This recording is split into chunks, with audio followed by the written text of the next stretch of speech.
ભાજપના સ્થાપના દિવસ નિમિત્તે અંકલેશ્વરમાં બાઇક રેલી યોજવામાં આવી હતી। અંકલેશ્વર શહેર તેમજ તાલુકાના કાર્યકરો દ્વારા શહેરમાં બાઇક રેલી કાઢી સ્થાપના દિવસની ઉજવણી કરી હતી। પોલીસના બંદોબસ્ત સાથે નીકળેલી યાત્રા શહેરના વિવિધ માર્ગો પર ફરી કાર્યાલય ખાતે પૂર્ણ થઈ હતી।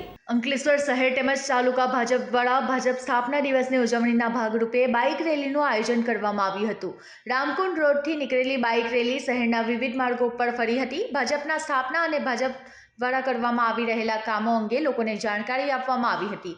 પોલીસ બંદોબસ્ત સાથે નીકળેલી રેલી શહેરના હાંસોદ રોડથી ભાજપ કાર્યાલય, નગરપાલિકા, 3 રસ્તા સર્કલ સહિત વિવિધ વિસ્તારોમાં ફરીને કાર્યાલય ખાતે પૂર્ણ થઈ હતી।